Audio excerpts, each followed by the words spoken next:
as my target audience, I am not going to discuss any critical problem in sedimentology. Rather, I will share a story of revelation of another story of Cryogenian Earth from broad succession of Lesser Himalayan. This is our study area. The western part of main boundary Kashmir, it is in Himachal Pradesh, commonly known as Shimla Hill. This is Krol Hill, the type area of this succession. This is Patunda Hill, this is Gatoni Hill, and this is the course of Haryana River.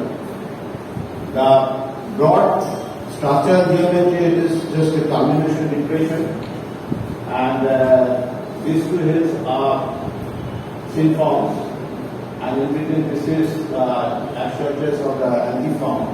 Actually, there is a thrust through which the Haryana River is flowing, and due to this wind zone, this part has been eroded, and that is the reason where this negative topography.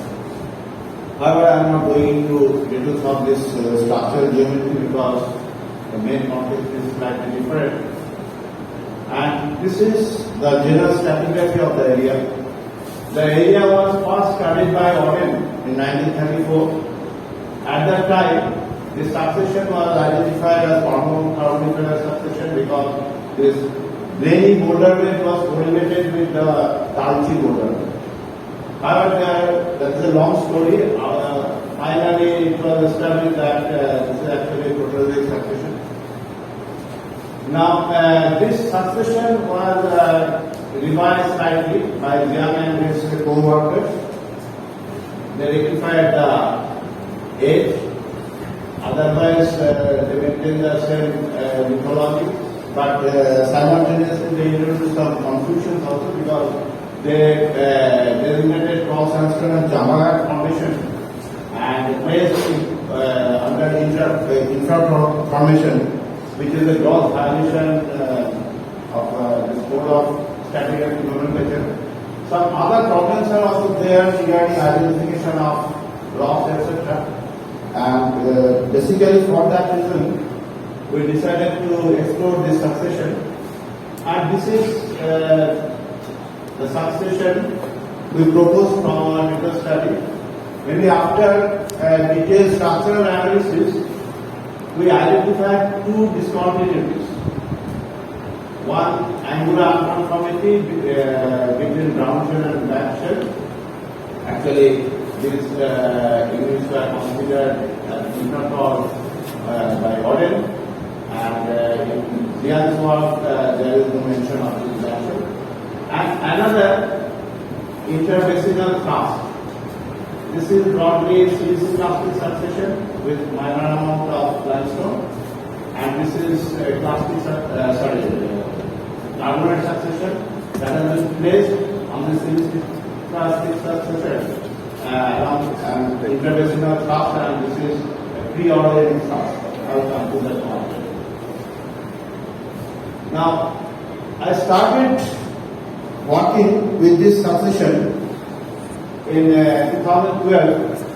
I went there with my student Sumit for a master's dissertation, and this is the first exposure we found on Haryana river section. This is very conglomerate, overlaid by a carbonate deposit, and this association, this has found its room in the global map of Merino snowballer hypothesis. This map was published by Prof. So before going into our cross succession, for the undergraduate students, I would like to give a brief idea about this snowballer hypothesis. Actually, the idea initially came from the paleobiologists. The eukaryotes, considered as the ancestor of all animals, appeared on the Earth about 2 billion years ago. But during 1 billion, they had not developed beyond unicellular protozoa or filamentous algae. But during the terminal phase of Proterozoic, within a very short time period, 11 animal phyla suddenly emerged, and which is known as Cambrian explosion. And this event was attributed to some prolonged genetic isolation and selective pressure intrinsic to some extreme Proterozoic. And with this background, geologists came forward with an expansion, the Cryogenian snowball. The foundation was laid by Harlan in 1964. He published a paper compiling information on the occurrences of Precambrian glacier deposits all over the world. And based on that work, Darjeeling in 1992, he first proposed this hypothesis, and which was carried forward or elaborated by Hoffman. Now, what is the geological evidence behind this? Just one conglomerate, which they identified as of glacial origin, overlaid by a carbonate. What is the implication? Because carbonates can be deposited between 33 north and 33 south latitude. That means only in the lower latitude zone, what we call tropical region. And it is overlying some glacial deposit. It implies the glaciation encroached lower latitude. So based on this idea, they conceived the whole earth was covered under a thick ice sheet, and they designated this as snowball earth. But there is another school of thought who believe that along the equatorial zone there was a thin veneer of ice, so they called it sludge ball. But I am not going into detail of this because this controversy has not yet been resolved. And there are a lot of literature on this snowball hypothesis, but this article, a popular article published in Scientific American in 2000 by Hoffman and Schaap, a complete idea about this hypothesis is available in this article. And this picture is Hoffman. This picture was cited as the evidence of snowball earth hypothesis. It is from Namibia. This association, gravity deposit overlaid by carbonate, it is globally accepted as the evidence of snowball earth. This is the global perception, but this is the point of our objection. We raised objection because according to the snowball earth hypothesis, this association is not possible. Why? Just common sense. They conceived that huge ice was accumulated over a period of 10 million years, and they are suspecting the thickness of few thousand meters. Now, for deposition of limestone, the average temperature should be something around 25 degrees centigrade.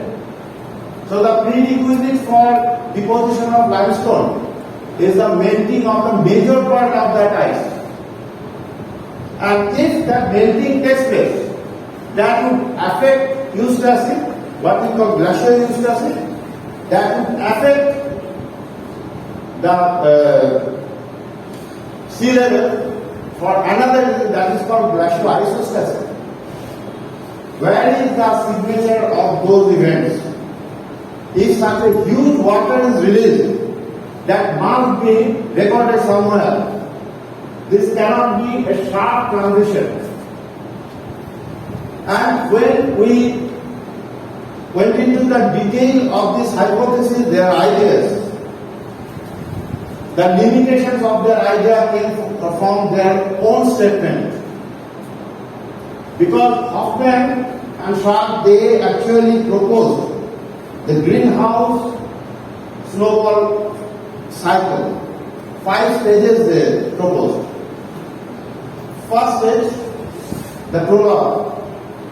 During Rodinia breakup, that is supercontinent breakup, new surfaces were exposed along the deep zone and exposed to Siberian processes for weathering.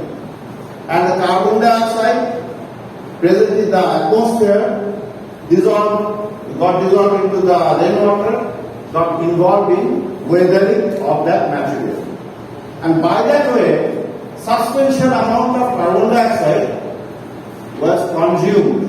And this depletion of carbon dioxide in the atmosphere, that caused fall in global temperature and extension of polar ice sheet. And due to this extension of ice sheet, this white surface had a very high albedo. They reflected major part of the solar radiation. That in turn again decreased the global temperature, and that finally caused extension of the ice sheets, and possibly the whole earth was covered under the ice. Now, during this extreme snowball earth situation, this is their hypothesis, not our statement. The climate became absolutely dry. Dry means next to no rain condition. And for that reason, that climatic condition inhibited further growth in the ice sheet. And desertic condition prevailed. Only the volcanic cones were exposed. That was the main source for material, and this type of aeolian deposits were accumulated. And simultaneously, the carbon dioxide released from the volcanoes were now confined within the atmosphere. So greenhouse gases are increasing in the atmosphere, that raise the global temperature, and gradually melting of ice started. That is the fourth stage. And finally, when this melting was complete, they are suspecting black shell deposition due to excess carbon dioxide. And the bicarbonates released during weathering of the rock released the ocean, and that caused deposition of limestone. Then obviously, from their statement, between the glacial deposit and limestone, there must be some black shell. Even in the original proposal of Darsling, when he described the implications of global snowball model, he specifically suspected some eugenic condition due to presence of floating pack of ice on the sea that must have prevented exchange of oxygen between the oceanic water and atmosphere. So that definitely caused eugenic condition in the bottom model. But where is the evidence? Obviously, there is a big question whether that conglomerate, what they are identifying as glacial deposit, that may not be questioned. Another point I must mention here, the point they cite in favor of their hypothesis that carbonate, for its negative dense 13, which implies some enrichment in carbon in the atmosphere. Actually, during this Rodinia breakup, at the initial stage of Rodinia breakup, due to volcanism, the CO2 content of the atmosphere was very high. So obviously, if some carbonate deposit is there, that must show this del negative value. Now, let's come back to our succession. This is vein formation, the Lesser unit. Now, veiny conglomerate, in most cases, this type of upright clast, rounded clast, these are very common. Particularly this rounded clast, in the coarsest fraction, the boulders and coarse cobbles, since they are rounded and this rounded clast outnumber the angular grains. Angular grains are there, but in the finer fraction. This goes against this interpretation of glacial origin. Some flat surfaces you may get, but these are not first of all faceted boulders, and we will find a discussion on it. And if you call it a faceted boulder, then it is inverted, so essentially pure material. The fact is that these surfaces are basically relics of original bedding phase, because most of the boulders are derived from the underlying bedded sandstone of Shimla group, and this type of clasts are very common, just block of bedded sandstone. That's why you will get flat surfaces. And when we see in a thin section the matrix material, larger grains are mostly rounded to sub-rounded, angular grains are there in the finer fraction, and mode of occurrence. Actually, initially we had some problem to find out this conglomerate body, because I got 3 maps on daily conglomerate, 3 distinctly different maps. So I decided to go directly to the Valian river. Of course, Auden did not publish any map of Delhi or where the contribution of or Indian authors. And later I saw that this particular unit is not mappable at all. This occurs as isolated lobate body, typically convex upward lobate body, not laterally persistent. Laterally marked into the host ground shell, and within this unit, one thing is very common. This is the presence of upright clast, which is unequivocal evidence of cohesive debris flow, because this upright clast indicate thixotropic character of the matrix material. And we found this dialectite directly on the first curve. This is this part is of Shimla group of rocks, older rock. Here is the fault scarp, and this is the dialectite. And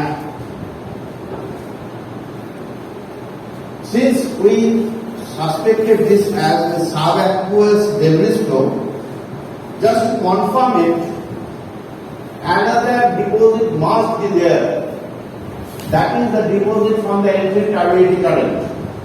Because when the debris flow moves through the ambient fluid, continuous friction on the upper surface that releases finer material, and the turbidity current is generated. That is called entry turbidity current. And when this debris flow freezes, beyond the sound of this debris flow deposit, this turbidite must be there. But the fact is that this type of deposit can be seen only in the longitudinal section of the fan deposit. But in most cases we got transverse sections. Fortunately, one section I got, the first section I have shown you, just in continuation there is a right angle bend of the Valiana river. And this is the longitudinal section. Here is the transition between this diamectite, and I collected the sample from this alien unit. Actually, it is very difficult to distinguish this from the overlying carbonate because of practically no color contrast. Both are equally stained and both are fine granular. But when I prepared the thin section, it showed this type of excellent normal grading and bipartite, typical of targeting. And this is the pink dolomite. We will mention a lot of things about this, but actually when we studied the thin section, this is basically interclastic limestone, but intensely dominated due to this crystallization. These outlines are mostly diffuse, and locally we got this type of common grading, maybe your calcium, and this is the post ground shell. Now the total thickness of this Mariana formation is 590 meters.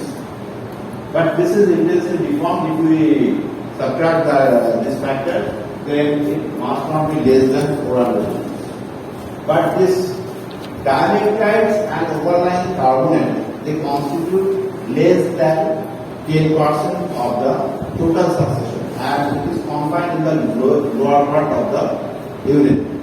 The rest part is represented by this round shell. And since there was some idea of glacial origin, so we analyzed the matrix of bearing as well as ground shell to determine the chemical index of alteration. And we got the value varying between 65 and about 80, which indicates chemical weathering, prolonged chemical weathering under one surface temperature. If it took of glacial origin, then this value must be something must be less than 60 and something around 55, 57. And this from the matrix of diamectite, we got the this technical data gives 656 plus minus 21 million. So actually, this diamectite body is a deposisto deposits operating as called camlobes. Actually, this particular succession we correlate with the prologue of snowball, because weathering of rock for a long period that actually led to this depletion in CO2 content and falling temperature, and this thick succession of shell, which is the product of this prolonged weathering, that implies that this is actually the prologue, and these fans were formed during the initial phase of basin opening when this rift system developed along the fault. This is a very common thing in any rift basin. It starts with some muscle deposits. Now, there is another problem. As I mentioned that this diamectite body is not macrolithic. This dots represent the location of this diamectite body. There is another set of exposures here, just beyond the middle of this map, near Giritha's. Now, occurrence of this diamectite at two levels were explained differently by different workers, particularly Auden and Jiang and his co-workers. Auden explained this. He suspected it was due to fault implication. But Jiang and his co-workers, they correlated these two with two major events, one of Straussian, one for Melinoff.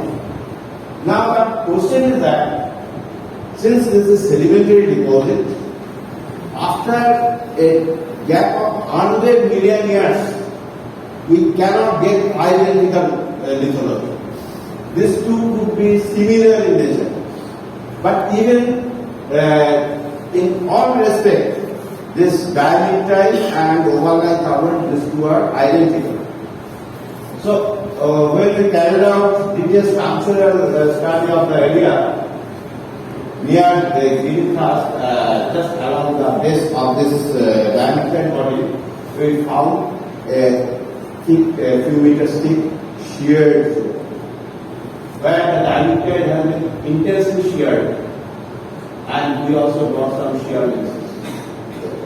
And our explanation is that after deposition during tectonic reversal, possibly part of this fan deposit was uplifted, and after denudation, presently they are occurring at these two levels. And we fully support Gordon's idea that it is mainly due to structural regulation. Then comes most important unit, the pyrolytic action. Our reviewer asked me one question: why are you not claiming this as your discovery? I told him that no, we cannot claim because there was a mention about this black shell in Gordon's work, but he did not elaborate. But incidentally, Zia and other workers, they could not see this unit. But the average thickness of this unit is 314 meters. And you can see this whole heat is made up of black shell. Absolutely dark color black shell, you cannot miss it. You cannot confuse it with other shells there. People consider the whole shell as the infraton. But the fact is that this is the occurrence of black shell. You can see its extent and dimension. It is not local. The fact is that there is an angular uniformity between these two shells. This is round shell, intensely folded, and this is homogeneous black shell. And this is, you can have some idea about the dimension of these exposures on the scale. Now, this is another exposure. This yield is made of black shell. Now, this black shell, as I told earlier, that the proponents of this snowball art, they also speculated some eugenic condition.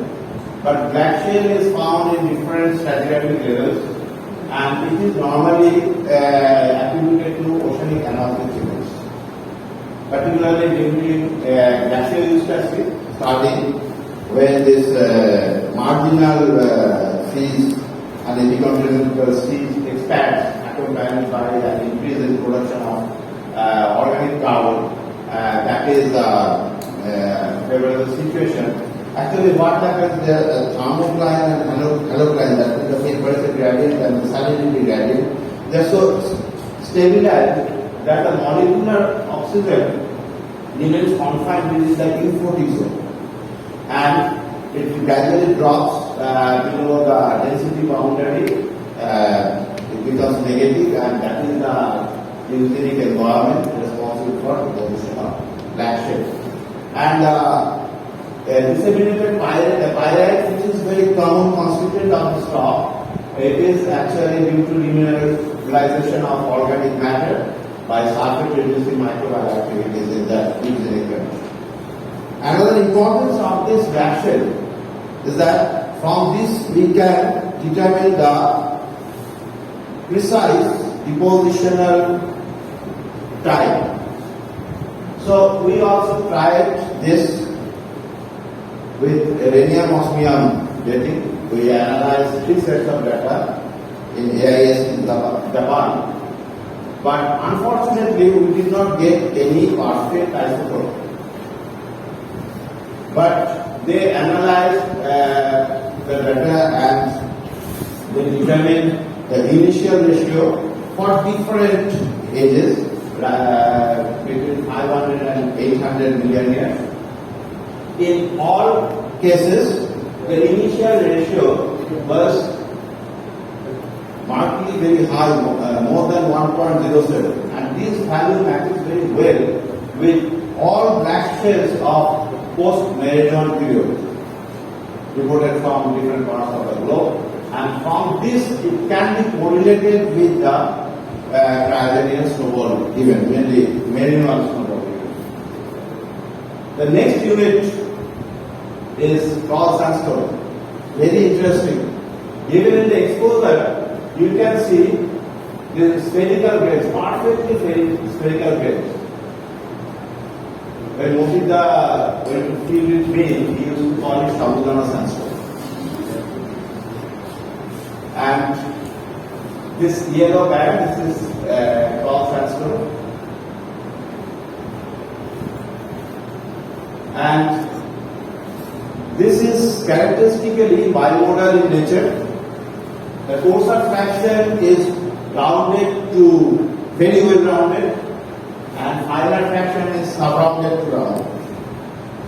And this rounded concavity, this is considered as unequivocal evidence of aeolian origin. The sands are mineral sands of the aeolian origin, but the deposits have no signature of any aeolian origin. If we see the deposits from its proximal to distal end, these are the sequence. First, a thick bedded unit, absolutely massive, no internal organization. It implies rapid sedimentation from a very high density, equivalent to non-cohesive deposition. And at places it is overlaid by thinly bedded units or some laminated units. On closer examination, these units appear to be combined fluids. In the shallower part, after deposition, these were exposed to this combined flow, and the reduced are formed. As we move further towards downflow direction, radically different with normally graded sand and sandstone with bipartite layers, typical of turbidite. But more intriguing point is that the further downflow direction, we got plain beds with cross bedding, and thereafter sharp cross bedding. And this part initially was very problematic for me, but incidentally I got this is the disposition of faces.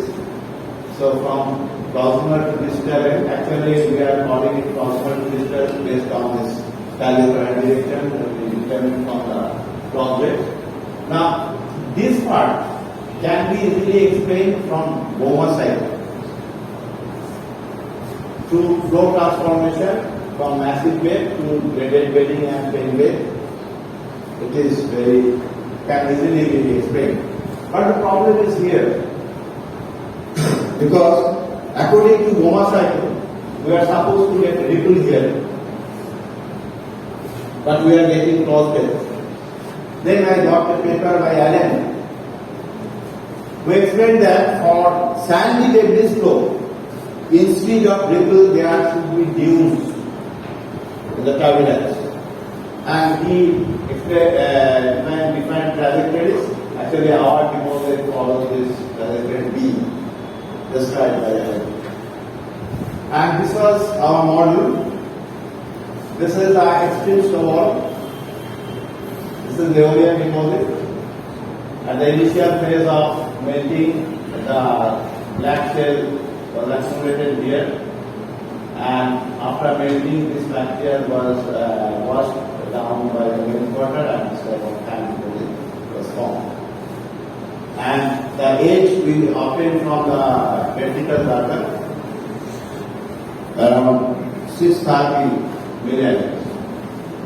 Now, provenance. Actually, from dactyl zircon, not only the age, we use this to identify the provenance. And this was analyzed by Prof. in Geological University. Now, he analyzed and interpreted the data. He told me that I can explain all the peaks from North Indian craters excepting the youngest one, 650 million years. Because there is no evidence of any early Pan-African orogenic record in the North Indian craters. Actually, at that time when I received that mail, at that time I was confused with another information which I acquired from the field. The paleobrine direction that suggested a southwesterly flow, obviously not from Indian part, the material came from the opposite side. So I had to explain this. One problem raised by Kaushik, I have to explain that 650 deep, as well as I have to explain this paleobrine. So I then started searching the paleogeographic maps during this ordinary time, and I got this. Around 650 million years, Australia was here, so this could be the potential provenance for Krol sandstone. Now, Krol sand has been derived from some aeolian deposit, because sands are aeolian sands, deposited as a carbonate, but the newer aeolian deposit. So there must be some aeolian deposit of that time in Australia. And after searching, I got that. That is Vayala sandstone, the late Proterozoic periglacial aeolian sandstone, presently found on Stuart shells, and lot of papers there, but this paper, this series of papers were published by Williams. And I noted very similarity between these two sands, particularly the composition, towards grains, then microcane, rounded, lithic fragment, etc. And this is photomicrograph of Vayala sandstone, and this is of Krol sandstone. Just I made it plain polarized just to compare this two. And but this similarity, just based on this similarity, I cannot claim this as the provenance. I have to explain the zircon text. And it is not very well conceived. I searched a lot of literature like corresponding to them also. But finally I got publication published by Rose. Actually, Williams suggested me this reference, who carried out some this zircon geochronology of Vayala and Ara sandstone. For Vayala formation, she carried out 5 samples. Actually, I did not expect perfect matching, because Vayala sandstone is the original deposit and this is recycled deposit. So obviously some modification must be there. But incidentally, one sample, this N103, this sample, perfectly matched with our SD28. And Rose sent me the raw data sheet also. We compared those and we found the source of all peaks of our samples. I have only one sample, we and analyzed 4 sets. So for all samples we got the source and we correlated this with the Vayala sandstone. So this is our interpretation that the Krol sands were derived from Vayala sandstone. Then comes most interesting part of the story is Silky Master. This is overlying the Krol sandstone, and originally by Auden and all other workers, this unit was described as limestone, Krol A of Auden, and mine formation of Xiang and his co-workers. Not only that, Xiang and his co-workers, they describe many things. There are pockets of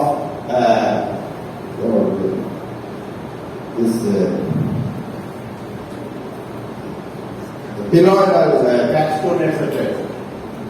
So when I saw this, I tested all the samples with dilute acid, and I got very few effervescence. The basic reason is that this unit has got some amount of carbonate cement, and more important is that it contains silt of dolomite. That is the most interesting part of the story.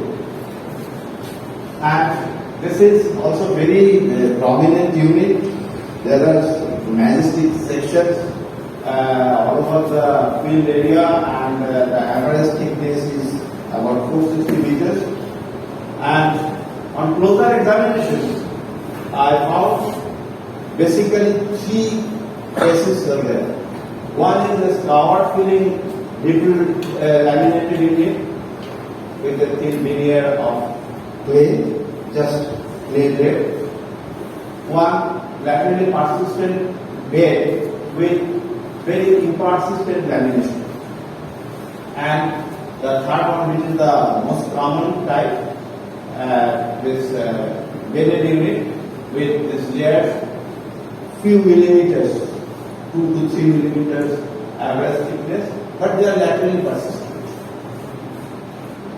But since very fine grained material, we cannot say anything from this exposure. We have to study the thin section. This is the plain bedded unit. This light colored are sheet layer, and this is articulations layer, very sharp contrast.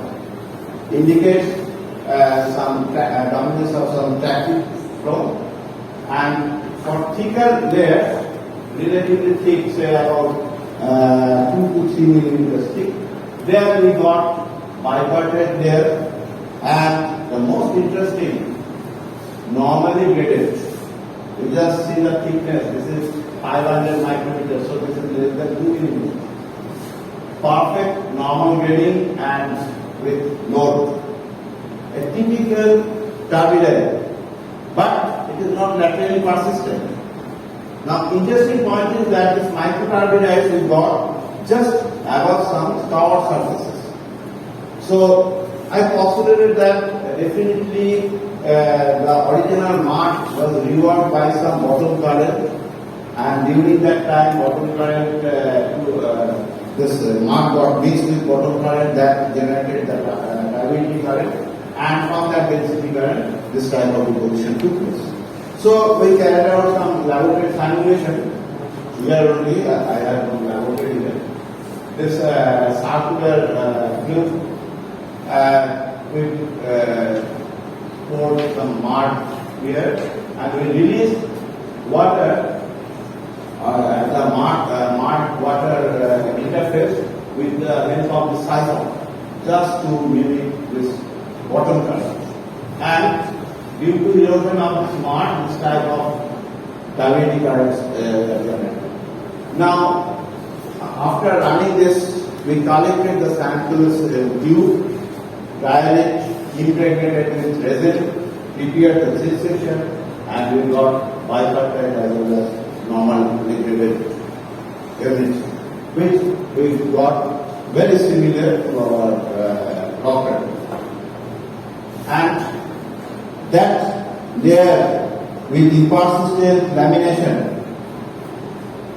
on microscopic study we saw this lenticular fabric. Actually, this particular fabric was explained by Steven. That was also through experiment. He described that during reworking of mud deposit, the coagulated mud flakes. Those are accumulated and subsequently when during compaction, these are flattened and produce this type of lenticular failure. So this also indicates this type of new organisms.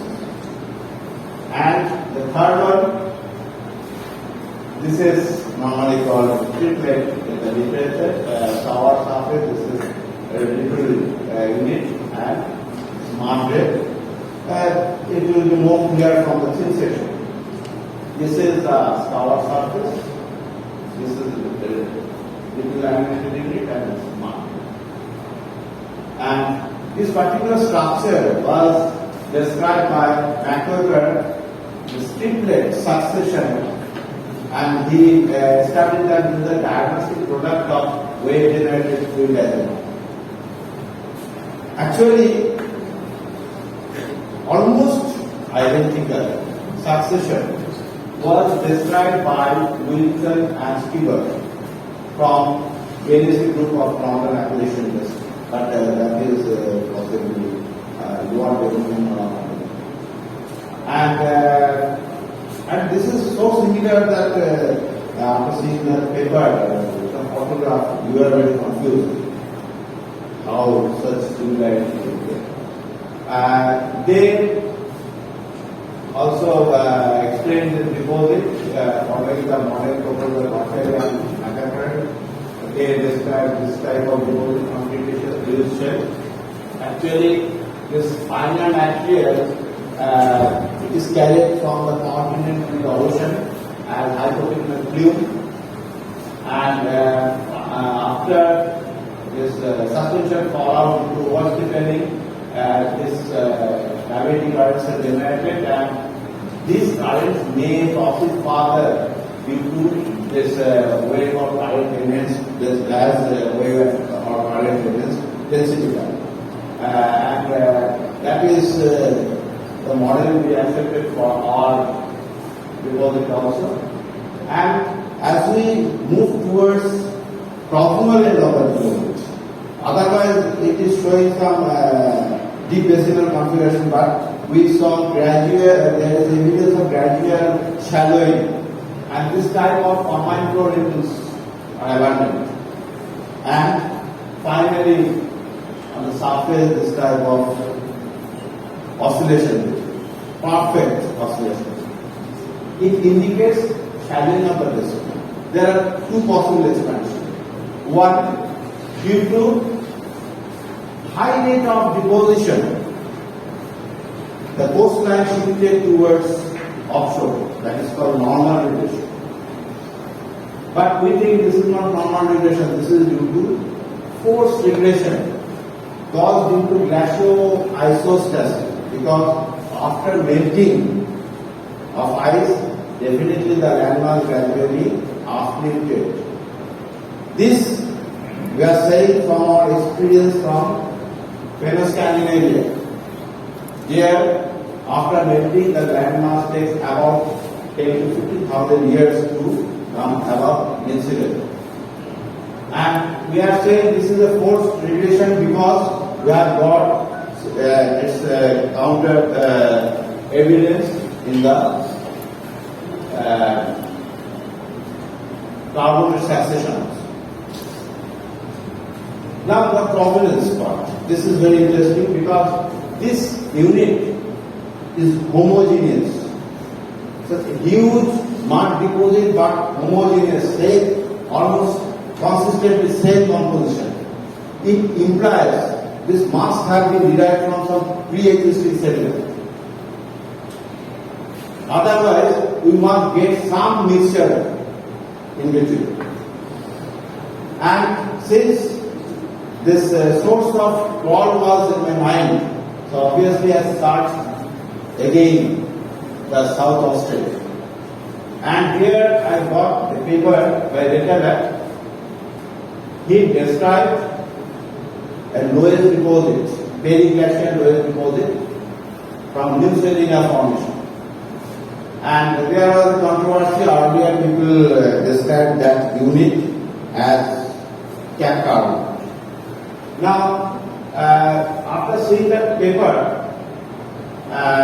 I saw that this lower deposit has a characteristic composition of the silt towards small amount of feldspar and dolomite, very uncommon combination. And at that moment when I received this paper, Durgapur, one of my student, and told him to stain at least 3/4 in sections. Whether dolomite is there or not. Immediately he collected the reagents from it. Because he was working in Kolkata University, he collected the reagents from biochemistry department. And at around 8 p.m., he called me, yes sir, I have sent you the photographs. I saw in all samples there are amples, dolomite, silt. There, I sent a letter to returner. Because based on that, we cannot correlate this. We have to carry out chemical analysis. Already we have results of our samples. So I have to collect samples of Australia. So I requested returner either to send me some samples or with reference to this photograph to send me the locations. Because one of my students is staying in Australia, I told him that if required, please try to collect samples for me. After 4 days, instead of sending any location or sample, returner sent me 4 Excel spreadsheet full of data.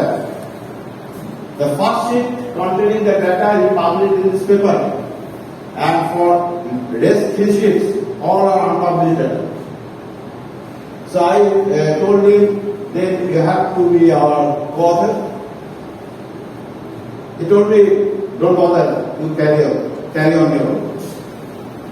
Okay, so I got this from Professor of University of Oregon. I plotted the data, and this is the result. I am just showing you a few. These dots are Krol, and these all are from University. Not only biovariates. This is a private. So now I am 200% convinced that this silty mark has been derived from the Lesser formation. So again I wrote him that I am going to communicate the paper. Would you please author? He told me no. Because I generated the data for some other purpose, so I will write my own paper. I told him, how is it possible, because this is unpublished. He told me, don't bother, I am publishing this data in my website, you refer to the website. I am really grateful to him. And just to wind up, this is the carbonate succession. This 5 meter. This is the lowest unit, the red shell limestone. It is intensely deformed. I will come to that one later. Then micritic limestone, bedded limestone. Then uritic limestone. Now bedded limestone to uritic limestone, indicating sagging of the vessel. This is unequivocal evidence of regression. But the extreme situation, Karst brachia, indicating Siberian exposure of the carbonate deposit. And this corresponds to the shadowing of basic what we recorded in the silty marstone. So that's why we are calling this due to force regression or due to glacial isosceles. And this is after this brachia, there is a thin layer of translucent lag. Thereafter comes this algal limestone. That is the top unit of the succession. And to explain the depositional setting, we borrowed this concept from Liggett and Waltham. This is one famous model. And this is the rich setting, and this is the source of supply of silicic plastics. The actual trough was the site for accumulation of glacier and others. And this animal part. This was the site for carbonate saga. And this was the original situation.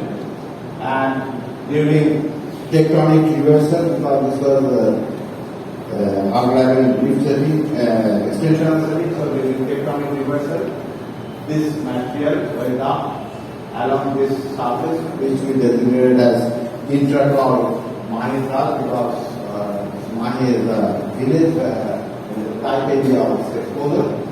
And the evidence just along that contact, there is a lower part of this red shell limestone. We will get this type of information. It is not penetrated with the upper part, we won't get it, or the lower also will get it. Very close to this, we got this type of shear lenses within the Silty Marstone. This is part of a large ligament fold. These are the actual images with red shell. This is indication, all confined within few meters. And this is just at the contact. This is Silty Marstone. This is old limestone embedded within red shell. And along this, this is finally the regional exposure. This is the carbonate ramp. This is flat. This is the orientation of the carbonate bed. These are 50 degrees. The silicic plastics are loaded in this here. And actually, this part is exposed on this side. If we go from this road at the next level, we get Mahi village where that road cut section is available. You can see all this information here. And few omission of beds are also there. Here red shell has come directly on black shell. Here this unitic limestone directly on Silty Marstone. And also for assessment of this surface area, some small scale fast plates developed within black shell also. This is one such exposure. This is excellent. This was excellent exposure, but right now you won't get it because of widening of the street, this highway, this has been totally demolished. And on the new wall, I cannot get this surface because it is keeping away from the road. So now it is underground, so we can see it. It is very unfortunate. Initially I thought maybe these are going to bypass, but ultimately they are demolished. So from this, we concluded to think the Krol succession represents a complete record of millennium hothouse aftermath, and this Krol succession of LKT sheet is an extended part of Adelaide Reef Complex of South Australia. My team members, Sumit, my student, he has done a commendable job, particularly the map that is prepared almost independently. We just supported it. Kaushik has got a lot of contribution in our work. Professor Apumotin of Kolkata University, he mainly guided the structural analysis, and Kosuke Gupta of AIST Japan, he carried out this Penian analysis. Actually, this journey I started with Professor Durgapur, but situation did not permit us to work together. So I have to tell my team that is the unfortunate part of the whole story. So thank you for your patience.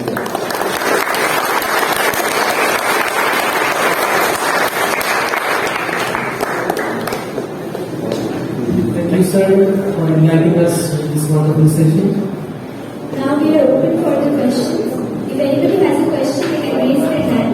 Also, people who have joined through the Google online mode, they can also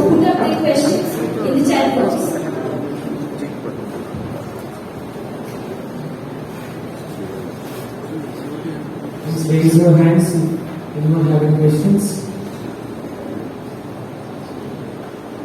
I don't have a question, but I must congratulate for excellent work. I think this could be an inspirational talk for many young minds. How you really approach into the problem. That is very good. Thank you very much for this.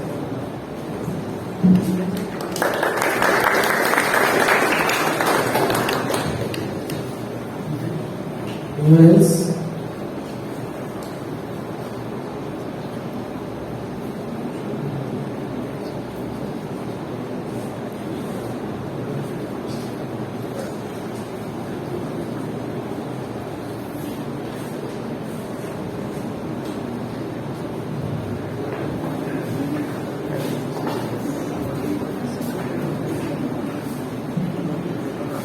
Sir,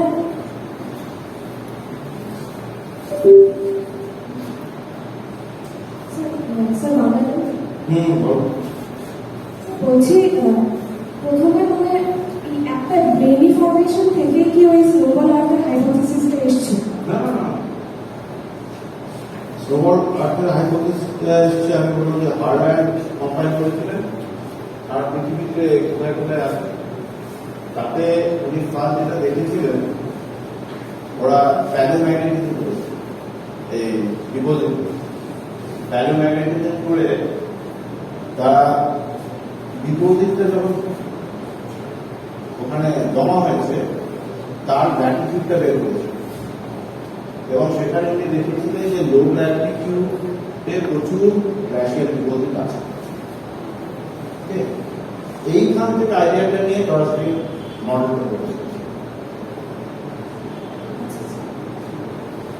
sir আমি actually confuse ছিলাম যে মানে না, dustbin যখন actually Hofmann ওরা যখন আরো data নিয়েছিল তখন from literature they collected the information of this,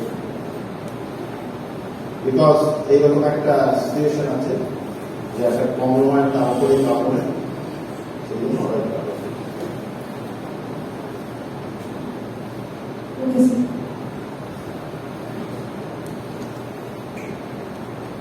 Yes.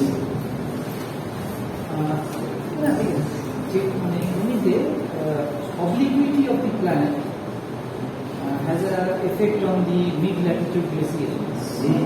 There is a model like this. Yes. Melancholy cycle. Okay. Actually, people try to explain it. Melancholy cycle hard to mathematically described because only melancholy cycle cannot cause extension of this glaciation very close to the equator. That's why there are ample evidence that because it had a relation with problem. That's why they correlated with problem. Because this problem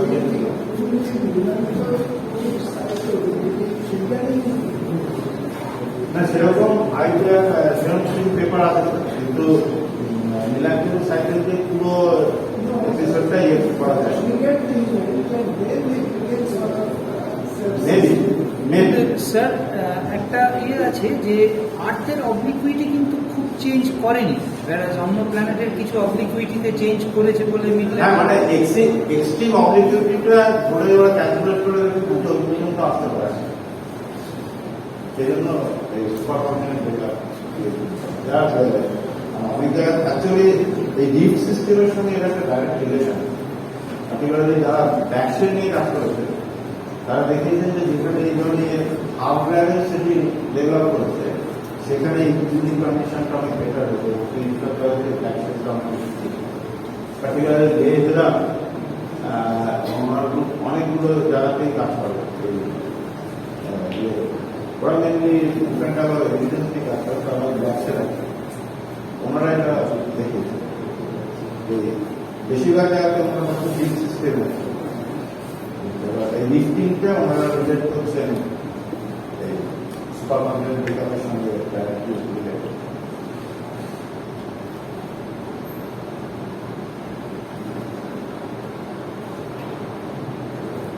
গভীরতা সে জায়গা মানে সেগুলো actually indicated for a financial response. কিন্তু এই situation যেহেতু আপনি primary এটাকে এশিয়ার রেখেছেন এই সিচুয়েশনে এক্স্যাক্টলি কী কারণে ফাইন্যান্সিয়াল ডেভেলপ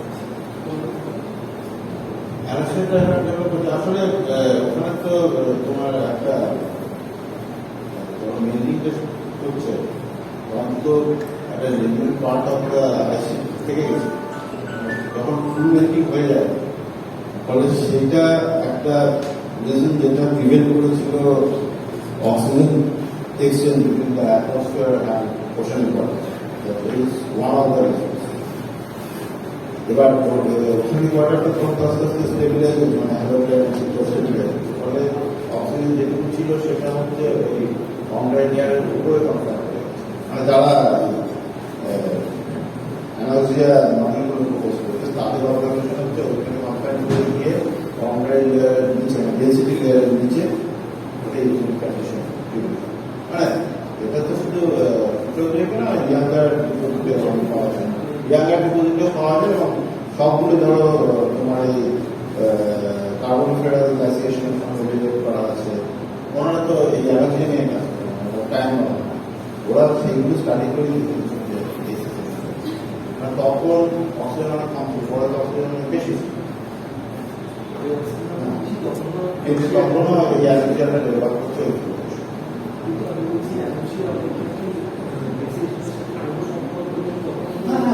ওখানে তো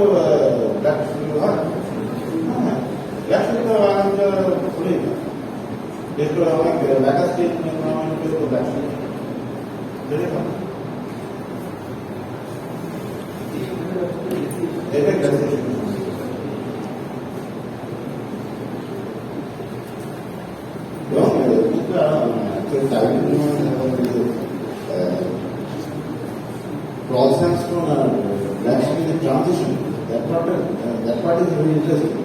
Actually station থেকে আমরা just কিছু sand by floating sand আস্তে আস্তে thick interval তারপরে thick interval যার মধ্যে তোমার interstitial fragmentation আছে তারপরে সে ব্ল্যাক শেডটা তৈরি হয় ওই সেকশনটা বিউটিফুল কিছুটা তুমি বিশেষ করে মানে দেখতে পাবে কিছু ট্রানজিশন ইজ ভেরি আমি প্রথমে লিখেছিলাম কিন্তু অনেক সময় লেগে যাওয়ার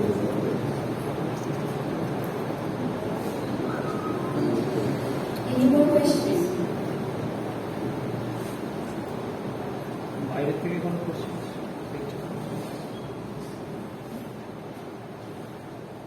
Thank you, sir. It was amazing to have you among us on this special occasion.